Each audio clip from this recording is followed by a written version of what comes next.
What's up, everybody? It's me, DisBearity. I'm back with a new video, which is going to be called the Rise Up series, the return of the RTS genre. With this series here, I'm going to be going through a couple new RTS games that's on the rise, that's literally bringing back our famous genre here, which sadly died, if I want to say, back around 2010-ish. Not when I say that necessarily died, really didn't peak to a lot of people. And while we're going to be going through this, we're going to be talking about a new game that's coming out on September 30th, which is called Commanding Nations. So, to give you guys a brief history of the RTS genre, is that the RTS genre was really strong back in the late 90s and early 2000s, but eventually the RTS genre started to sadly dwindle down to basically a very few games, and popularity just going away because of the rise, I believe, I want to say MOBAs kind of took away that RTS shine, basically.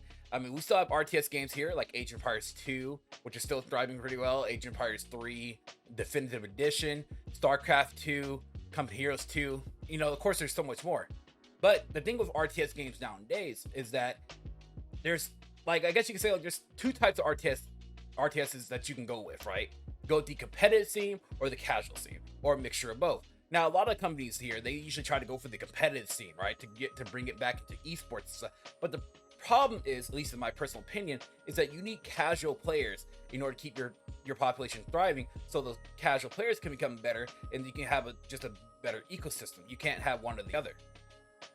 You kind of have to work like on both. Or, now that I see it, sometimes, most RTSs will either focus on the story mode of the game rather than the multiplayer. So it's really, really hard to try to balance this out. But I know that a lot of companies, as of recently, they've been trying to at least work on that a little bit. I want to say probably by in-depth tutorials. I mean, there are experts in the strategy genre, which, can help you out. Especially, like, let's say there are certain games where you can go, because of the populations are so small, you could be facing, like a casual fighting against a pro player or whatnot. Like, in some cases, you can have a pro player going against a casual, and then when that pro player destroys that casual player, then the casual's like, well, I don't want to play this game anymore because I'm getting my ass kicked or whatnot. In which, in RTS games, they do have to fix that, sadly, because you want these casual players, you need them to have a thriving population. But I just wanted to give you guys a brief history on the RTS genre, just a small scope, not in depth. So we're gonna be talking about this game here, which is called Commanding Nations, which is a game that looks surprisingly, to me, really cool. As you guys can see here, we can go to the screenshots here, and it reminds me a bit of Command and Conquer. I don't know if that's what they're going for, that kind of aesthetic, but I do like it and enjoy it. Now, from what I recall, as you see here, there should be 3 unique nations to, of course, destroy your opponent. So I wonder how those 3 unique nations differentiate between each other. Now, the terrain and textures and stuff look really good. I like that. I'm just worried about the unit balance and also the UI. I like the, when it comes to RTS games, a good unit balance, and also for me at least, UI is very helpful for me to understand the game a bit more. Okay, so on September 30th, this game will be entering early access. So as you guys know, early access means that the game's not going to be finished, and you're going to be there to help develop the game. Now, a lot of people don't understand that's what the point of early access is, but of course, there are still going to be people that are going to complain either way. Of course, there's going to be balance issues. So I hope that when they first drop this game, they start to focus on the balance issues, not just straight up on multiplayer. Because the game, of course, you can see here, the game's mostly online PvP. When the game drops, I hope they just mostly focus on just balancing the game around those 3 factions, and maybe later they add in some single player content or something like that too. Because a lot of games, again, in an RTS genre, not a lot of people are going to just sit there and play it for the multiplayer experience, but they would love to play for the versus AI / campaign, or even co-op campaign. So if they can add that in at a later time, that will actually be perfect. Especially sometimes for people like me, sometimes I don't want to feel like playing multiplayer. I just want to sit back and chill and relax. So with Commanding Nations here, it is an indie title seeking to bring the RTS genre or gaming to the modern era, interjecting innovative gameplay mechanics, next-gen visuals, combat systems, interactive maps, and unique factions into the genre, which has not been seen much change for the past nearly 20 years. Now, I wonder what they're going to be bringing to the table when it comes to these new unique factions. Now, of course, I haven't had a chance to play the early access, so when it drops, I'll be trying it then. And so I wonder what kind of changes that they're going to be making here. So the gameplay is at the core of every game, especially important to the good RTS title. As such, we get absolutely right with the focus towards base building and squad creation, and we seek to introduce a new elements of formula, such as combining units, managing your ammunition reserves, making sure to have them fall back to state zones to resupply, while making sure that defending players cannot simply turtle their way through a match. In addition, we want to make it a beautiful experience by introducing elements such as high resolution graphics, dynamic weather, night and day, or night and heat vision.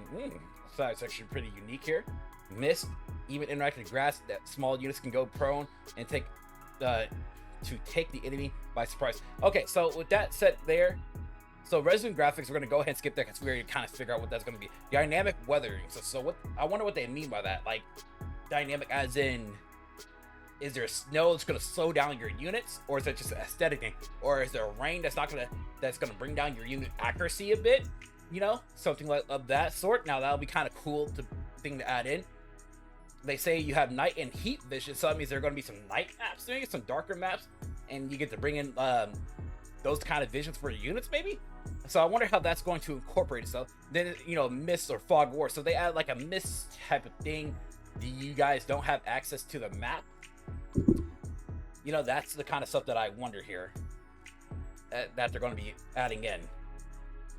They also have interactive grass where your units can go prone. So I'm guessing you just put your unit inside the grass. Maybe there's like a circle around it or whatnot. You click the prone button on your units, and that's how you do it. All right, so Commanding Nations offers living locations, multiple game modes and maps with focus on Twin Valley, a large and interactive terrain with hidden pathways and resource points. Further, the maps will also sport city centers and urban terrain, which may hide more than you bargained for. Civilians still inhabit these zones, and intense firefight might rally them against you. That's kind of cool. I actually like that idea. That's actually really innovative there. Rebellions will start to form and squads.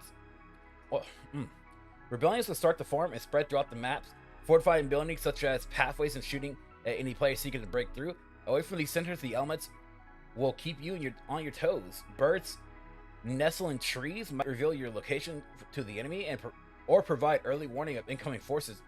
The sound is important, with units emitting distinctive noise and characteristic voice lines at the click of a button, and also let you instantly recognize the ones you selected, and whether it is engaging someone or on the move. I like that. The story thus far. Into the world of tomorrow, where the war has transformed from an atrocity to an industry. Private military contractors and unaccountable militaries have stepped into to fill the role of the impotent governments, making conflicts a market with profit numbering in the billions, and giving rise to an intense rivalry between these forces, what is called the hidden conflict. Kept concealed from the world under the guise of terrorism, the activities of the rogue states battles are constantly fought to ensure military supremacy, or simply the most profitable contract. Now at the critical point, how heavier and more devastating weaponry is deployed worldwide, sparking the flames of war. Soon all will be revealed, be it through efforts of a whistleblower or nuclear fire. I like that. That's actually pretty interesting. I like that. Vying for the control in Twin Valley will be 3 factions present at launch: Raven, the Scavenger Union, and Hong Corp, each with their own distinct playable units, abilities, and tactics. But we don't intend to stop there. We're already working on additional opponents with their own unique spin to enhance the experience, from PMCs to national armies. So that I actually like that. That's actually pretty cool. So they're not just gonna have just these 3, but they will be adding it a lot more.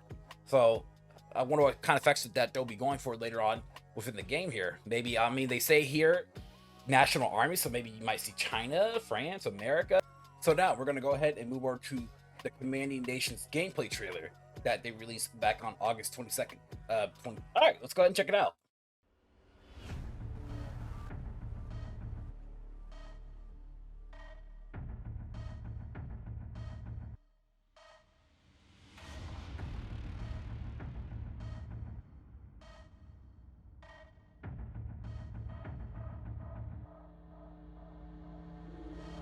All right, so we have basic unit, resource collection.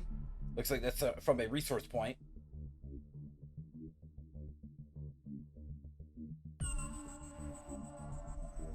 Of course, they have the emphasis on build anywhere. Now, my only issue with the whole like building anywhere though is that I hope what they mean by that is you're in like in the box containment kind of like area, but I don't know. I don't know how I feel about that. Now, like I can understand, like let's say like if there's certain city sections or something like that. I don't know how I feel just about building anywhere there. That's just my opinion. Looks like a guard post there, cannon. Destroyed on the tank there.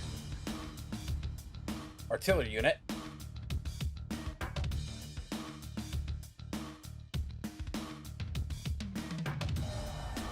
So, yeah, there is a infantry gameplay. You know, I think that most RTS games should need to do, which I don't see this very often, is that they need to make a faction that's purely around infantry and not just around tank combat, like a guerrilla warfare kind of faction where you don't have limited resources. Let's say like you have tanks, but they're like not the strongest tanks in the game. So your main focus is your infantry with guerrilla warfare tactics, and, you know, anti-armored rifles or guns, so on and so forth. You kind of get the idea here. I like to speak on my hopes and likes for the game. So again, if the game is primarily going to be PvP centric or focused, I really hope that they focus on the balancing of the game, but also I hope that they have some type of skill set or skill rating so that casual players can, you know, coexist, I guess you could say, and play against, you know, let's say a little bit better or moderate players. Because, you know, in most games, you know, you don't get better unless you fight against people who are better, but at the same time, you don't want to get curb stomped into oblivion. So I hope they have some balance between that in this game. I really hope that the UI changes. I don't like the current UI. I hope that's just beta gameplay UI. So I really hope to see that UI have some really nice sort of the changes to it. And like my one last thing or criticism from the game is that it feels like, I guess because there wasn't any in-game sound, that none of your unit firing, it just feels like there wasn't like much of impact, you know, from like the artillery or from the tanks into the what do you call, like, you know, the enemy tanks or the infantry or whatnot. So I feel like I need to see some more impact from that perspective, I guess you could say. But so far though, I'm excited to see Command Nations come out. You know, we need more RTS games in this world, and so it's always good to see, like, you know, just new games coming out basically.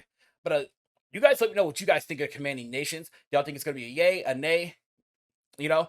And if you guys enjoyed this video, please remember to like and subscribe. Also, make sure to hit the notification bell down below to be notified on when the next video is coming out. And last but not least, if you guys want to support me further, definitely consider subscribing to the channel, where you guys can subscribe to as low as $2 a month. Thank y'all for watching. Peace out. Much love, y'all. DisBearity out. If you guys enjoyed this video, please leave a like and also hit the bell notification down below. Thanks for watching.